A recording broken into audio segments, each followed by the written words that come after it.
Hi everybody, my name is Keeley and welcome back to my reading nook. Today I'm going to be doing my August wrap up, so I'm just going to be going through and talking about each of the books that I read this August, what I liked about them, what I didn't like about them, and overall like what I rated them out of 5 stars. So I had a really great reading month overall. I had some awesome books and I really hope that you guys find some recommendations from this video. I definitely think that these were books that were on my TBR for a while, and when I finally got to them, it was so worth it. So I really hope that you guys enjoyed this video, and yeah, we're just gonna start right off and get right into it. This is my pile here. Overall, I read 5 books this month, which is right on par with what I read in July. And as I said in my July wrap up, that's pretty high for me. Usually with school and work and other things, it's tough for me sometimes to get to, you know, the crazy high numbers that I would like to, but I'm really happy with 5 books a month, and I would even be happy, I think, with 4 as I start going into the school year. So my wrap up videos might not be that terribly long, but I think it'll still be fun to see, you know, what I read relative to my TBR for that month, and then also, you know, just overall how good of a reading month it was for me. And I would define a good reading month to be a month where I read a lot of 4 and 5 stars, and also a month where I read, you know, at least 4 books. So that just kind of gives you an idea of what I like to see in my reading months and what I hope to see in my wrap-ups. Yeah, and this is my little pile here.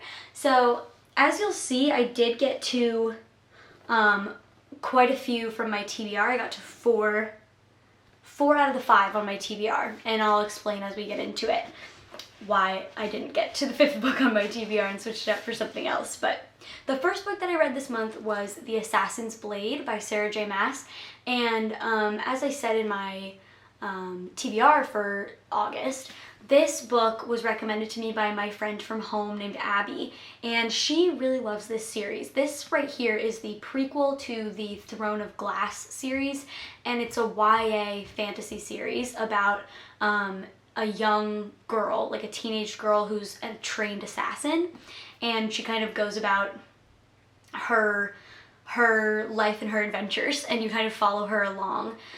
She's an interesting character because she's kind of morally gray. Like, she's an assassin for a living, but at the same time she seems to be more, she seems to care more about people than other assassins that she works with, so you kind of are rooting for her even though she's kind of a complicated character. But this book, like I said, is the prequel to the series, and my friend Abby recommended that I read them this way. I read the prequel, The Assassin's Blade, first, and then go into the series, which starts with Throne of Glass.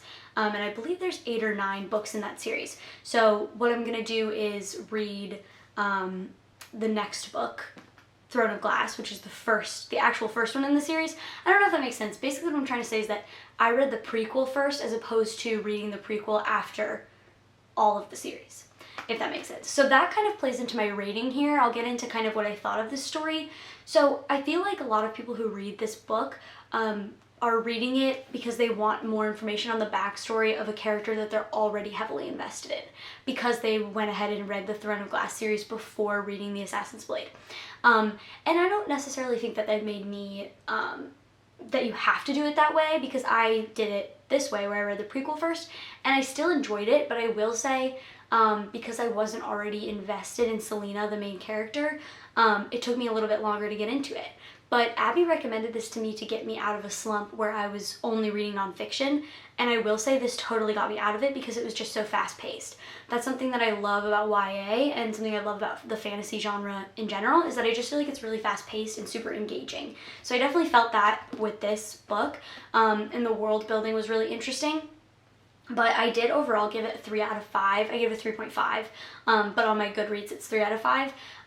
Only because, like, as I got into it, I wasn't super invested in the character yet until, like, maybe the 3rd novella.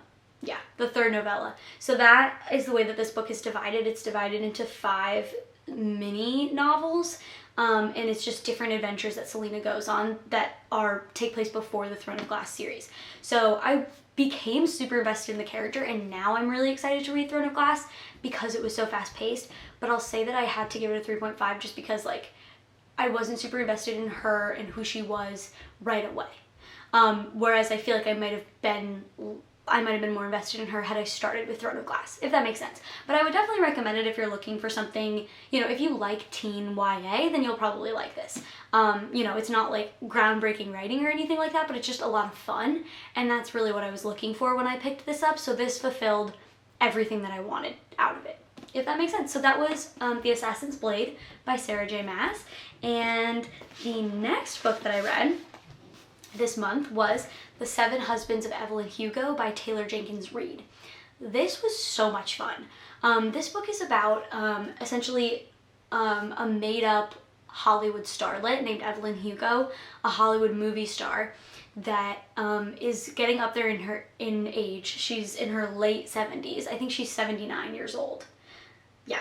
She's 79 years old, and she has always been a little bit quiet when it comes to the media. She's always kind of let people talk about her, but she's never really been her own voice. So everyone is shocked when she says that she would like to give an interview, and everyone's hoping that like they'll get more details about her life. And one of the key things that everyone's fascinated by is the fact that Evelyn Hugo has had 7 husbands. And so you kind of learn about her, you learn about her life, and there's like a subplot that's really interesting that has to do with the reporter who is like doing the interview. I will say that this was the first Taylor Jenkins Reid that I've ever read, and I know a lot of people say that she's like their all-time favorite author. I don't know if I would say that, but I definitely enjoyed the story a lot. I hate to say it, but I kind of feel like maybe this was one of those instances where the hype was so overwhelming about this book and about this author in general that instead of, you know, being pleasantly surprised by it and like really excited about it, which I might have been had I discovered it on my own, I was like waiting to really feel something. And I think that that might have like diminished my experience slightly, but I don't think it's a bad thing necessarily when there's a lot of hype around a book. It's just that in this case, I think that I wasn't as like emotionally impacted as I wanted to have been. It was a beautiful story. I really enjoyed it. I gave this 4.5 stars, I think. It was a great book. Like, I'm not knocking it at all. I just think like, I think it's an interesting conversation to have about the way that hyping up specific books impacts the reading experience, and when you do finally get to a book, how that does or does not enhance your reading experience. Like, I find sometimes when a book is super hyped up, I'm almost like scared to pick it up because I don't want to, you know, have an experience that's different than other people, or maybe the aspects of the book that people enjoy I don't enjoy as much. So that's kind of my thoughts on that, but I think I kind of fell victim to that when it came to this book, so that's why I mention it here. But I will say, it was really great. The story was super well developed. You were super invested in the character of Evelyn Hugo. But yeah, I would say overall it was just like, it didn't blow me away as much as I wanted it to, but it still blew me away, if that makes sense. I feel like that's the best way to describe it. It's not that I was disappointed by this read, it's just that it's not my favorite book of all time, and it was so many people's favorite book of all time. So it's almost like when you're walking into a reading experience, knowing that some people place this above all other books, it's just almost daunting. So that's kind of what I felt with this book, but I definitely plan to check out more Taylor Jenkins Reid in the future. One of the books by her that was really popular this summer was Malibu Rising. And an interesting thing about Malibu Rising is that it follows one family, and the main character in that book happens to be one of the husbands of Evelyn Hugo in this book. So I do think it's really fun that Taylor Jenkins Reid has like created her own cinematic universe in a way, like her own version of Hollywood. So I think that's awesome. And another book that I'd love to check out by her is called Daisy Jones and the Six, and that one I think is a little bit older, but it's a similar story where it's like a fake Hollywood star. In that story, it's more about musicians. So I love what Taylor Jenkins Reid does with like characterization. I think that she's super talented, and I would highly recommend picking this up. But yeah, I just thought it'd be interesting to kind of start a conversation about that. Do you or do you not enjoy when you read a book that's super hyped up? And how do you think that impacts your reading experience? I don't know if that's a little bit much, but I think about that a lot, especially when I pick up books like this where I've you know, been really eager to pick them up because they're so hyped up. So yeah, I don't know, let me know what you think about that. I'd be really curious to hear. And after that, I actually picked up Beach Read by Emily Henry. And so far, just to note, all three of these have been, I feel like I've been out of focus this whole time. Have I been?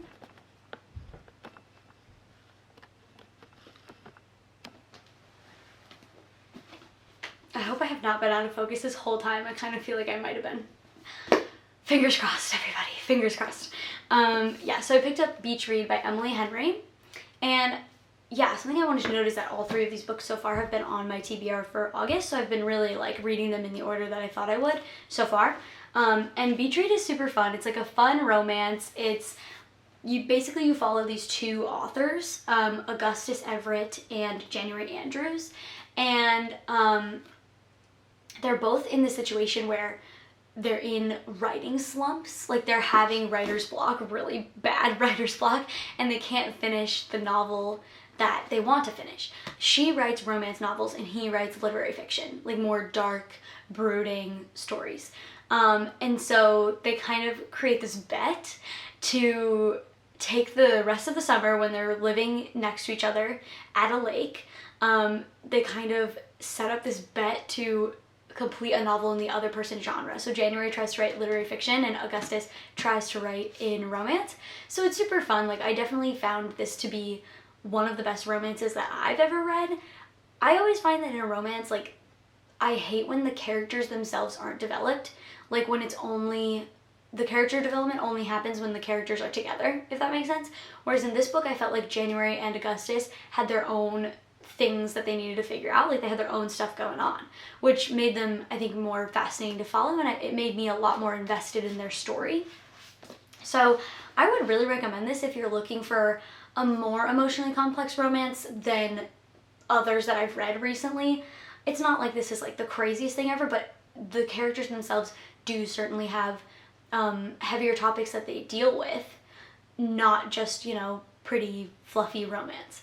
And I think that that's fun. Like, I like what Emily Henry did with the title, like calling it Beach Read. I think that's really fun because it sounds like it's going to be almost frivolous, you know, but it's not. It has a lot more going on beneath the surface, and I definitely recommended it.